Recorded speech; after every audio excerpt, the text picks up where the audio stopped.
आऊज़ुबिल्लाहिमिनश्शैतानिर्रजीम बिस्मिल्लाहिर्रहमानिर्रहीम। अस्सलामु अलैकुम वरहमतुल्लाहि वबरकातुहू। अज़ीज़ान गिरामी, आज मैं आपको एक ऐसी चीज़ बता रहा हूँ जिसके बारे में पहले तो पुराने हकीम इसको इस्तेमाल करते थे और आजकल इस्तेमाल नहीं कर रहे, और जितने भी तला बना रहे हैं उनका रिज़ल्ट ना मिलने की वजह भी यही है, क्योंकि बहुत किस्म के तला बना रहे हैं, बहुत कितनी किस्म का तला बन रहा है, बहुत मेहनत करके, तो रिज़ल्ट उतना नहीं मिलता, क्योंकि नफ्स की रगों में जो इन्फेक्शन की वजह से या किसी वजह से उसकी जिल्द के अंदर जो पानी सा बन जाता है, उसकी वजह से पहले उसको एक आबला नमा दवाई लगाई जाती थी, जिससे आबला बनता था यानी छाला बनता था, उसमें से सारा पानी इकट्ठा होता था, वो निकल जाता था। उसके बाद जो भी तला इस्तेमाल किया जाता था तो बहुत ज़्यादा फ़ायदा होता था क्योंकि आबला बनता है, थोड़ा तकलीफ़ का बायस बनता है, इसलिए अब इसका इस्तेमाल बहुत कम हो गया है, नफ्स का टेढ़ापन होना। तो किसी वजह से, गलत कार्यों की वजह से, किसी वजह से भी नफ्स का बढ़ोतरी रुक जाना, तो इंशाल्लाह ये पहले ये इस्तेमाल करके इसके बाद आप कोई भी तला इस्तेमाल करोगे तो बेपनाह फ़ायदा होगा।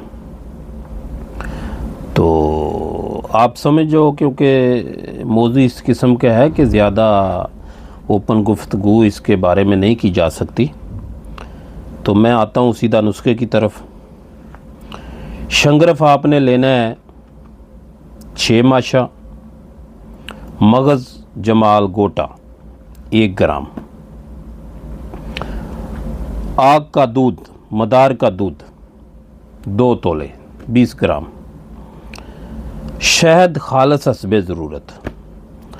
करना इस तरह है कि शंगरफ को खरल करें अच्छी तरह करके, उसमें मगज़ जमाल गोटा इतना खरल करें बिल्कुल पेस्ट नुमा हो जाए, उसमें कुछ चीज़ ऐसा ना महसूस हो, ऐसे चेक करने से कि हाथ में महसूस हो रहा है कोई दाना नमा, ऐसा नहीं होना चाहिए। इसमें मदार का दूध डाल के खरल करें अच्छी तरह, बिल्कुल मरम बन जाए। तो इसमें हस्बे ज़रूरत, अगर ये ज़्यादा गाढ़ा होगा तो इसमें हस्बे ज़रूरत थोड़ा शहद डालना है, ये एक मरम सा बन जाएगा। तो करना इस तरह है कि माचिस की तीली के ऊपर जो मसाला होता है ना, सिर्फ उतना सा लेना है, नफ्स की जड़ से आगे इसको लगा के ऊपर पान का पत्ता लपेट लें। तो पत्ता रख के उसके ऊपर कोई कपड़ा लगा लें, सुबह तक इंशाल्लाह छाला बन जाएगा। तो उसमें कोई सिरिंज वगैरह की सुई, क्योंकि आम सुई इस्तेमाल नहीं करनी, नई सिरिंज वगैरह की सुई, क्योंकि इन्फेक्शन ना हो जाए, तो नई सिरिंज लेके उसकी सुई से उसको डैमेज करोगे तो उसका सारा पानी निकल जाएगा। उसको साफ़ कर लो अच्छी तरह। अगर कोई ज़ख़म वगैरह हो तो उसके ऊपर देसी घी वगैरह लगाओगे, देसी घी में प्याज डाल के लगाओगे तो वो 1 दिन में वो सही हो जाएगा। जितना भी रगों में गंदा मवाद होगा वो सब को खींच के एक जगह पे लेके आ जाएगा।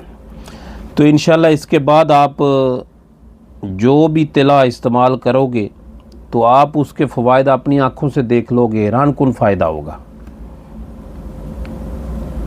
सिर्फ एहतियात इतनी है कि इसको माचिस की तीली के बराबर जो मसाला है उससे ज़्यादा नहीं लगाना, तो रात भर लगा रहेगा तो सुबह तक उसके ऊपर एक छाला सा बन जाएगा।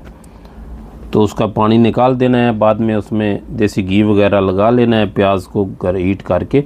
तो क्या होगा, उसमें आपका ज़ख़म शख़म ठीक हो जाएगा, दर्द ठीक हो जाएगा।